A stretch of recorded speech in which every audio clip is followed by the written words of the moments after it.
Je m'appelle Magali Flésia. Je suis consultante formée au coaching d'entreprise et à la supervision. Depuis 2014, ma mission est de réhabiliter sensibilité, intuition et créativité dans le domaine professionnel.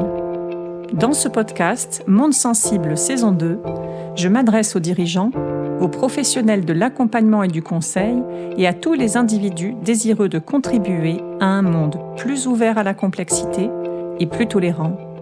À partir de mon expérience du théâtre d'improvisation, que je pratique depuis plus de 15 ans, je vous invite à découvrir le sujet du lâcher-prise appliqué à notre intelligence relationnelle et à nos entreprises. Bonne écoute! Tous les professionnels qui accompagnent et conseillent au sens large posent des questions.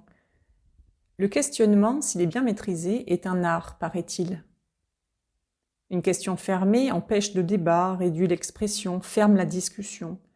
Utile par moments, elle a le mérite d'aller droit au but, car la réponse attendue est un oui ou un non. La question alternative invite au choix. Ça ou ça? Et le Graal du questionnement est bien la question ouverte, celle qui offre à notre interlocuteur la possibilité de parler, d'exposer sa propre pensée, de choisir ses propres mots. Le questionnement permet de tirer le fil. J'ai l'image d'un long fil sortant d'une bouche et que l'on tirerait avec le pouce et l'index pour le dérouler à l'infini. Ou presque, car quand le cœur d'une réponse ou d'un sujet est atteint, ce fil bloque, comme bloquerait le fil d'une canne à pêche dont l'hameçon aurait été saisi par un gros poisson. Et pourtant, même un questionnement ouvert requiert une juste intention, car l'outil seul ne suffit pas.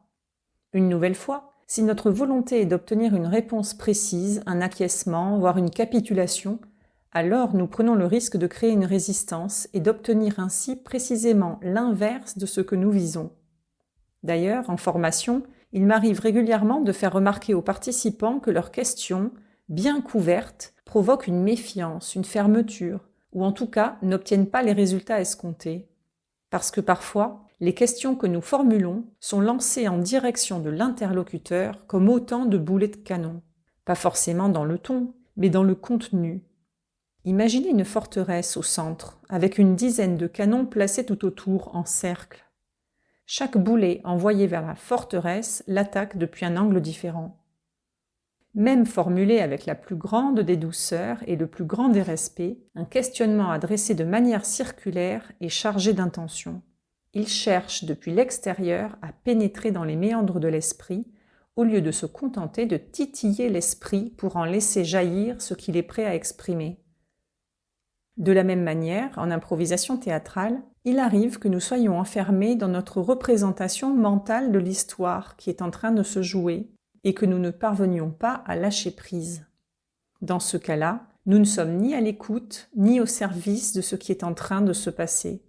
Nous allons chercher dans notre réflexion les éléments qui pourront nous aider à avancer dans l'histoire, à faire avancer l'histoire. Donc, nous cherchons inconsciemment à maîtriser l'histoire. Par exemple, si lors d'une improvisation, 2 prisonniers sont en train de s'évader et que l'un d'eux déclare « J'ai oublié ma lampe de poche », l'autre lui rétorquera « Les gardiens arrivent, j'entends les chiens », participant ainsi à colorer le tableau, mais sans suivre la proposition initialement faite. Une réponse plus adaptée à l'improvisation rebondirait directement sur la proposition. « J'ai oublié ma lampe de poche !»« C'est pas possible, il faut toujours que tu oublies quelque chose !» Ce qui, systématiquement, approfondit notre lecture de la scène en nous révélant que les 2 compères, pas très doués, n'en sont pas à leur premier essai. Peu importe la réponse, tant que celle-ci valide la précédente et lui donne de l'importance en proposant à son tour d'aller un peu plus loin. « J'ai oublié ma lampe de poche. Oh non, pas la nature et découverte que ta femme t'avait offerte. Ben oui, si on arrive à s'évader, je vais vraiment me faire engueuler. » Vous avez compris le principe. Le questionnement répond au même principe de fluidité, de justesse, de simplicité. Le questionnement n'est pas une attaque de boulets de canon positionnés de manière circulaire, mais une rivière dont chaque question serait un rocher. Questionner pour inviter l'autre à exprimer sa réalité, c'est sauter de rocher en rocher au fil de l'eau et des réponses données. Pour cela, encore une fois, il faut parvenir à lâcher prise, abandonner ce qu'on est venu chercher, accepter de se laisser surprendre. Embarqué? Non, j'en ai déjà parlé. Si le questionnement se déroule à l'intérieur de notre cadre de sécurité, alors aucun risque de se laisser déborder. À nous de parvenir à nous laisser bercer depuis les rebords de notre cadre strict et précis jusqu'au cœur de ce qui émerge et de ce qui est, comme une valse, un doux mouvement, délicat et mesuré. Quand je propose des exercices sur le questionnement, les retours sont généralement les mêmes. C'est difficile de se laisser porter. Rebondir sur ce que dit notre interlocuteur nous oblige à écouter vraiment et à oublier là où on veut aller. On pose des questions auxquelles on n'aurait pas pensé, ou auxquelles on n'aurait peut-être même pas osé penser.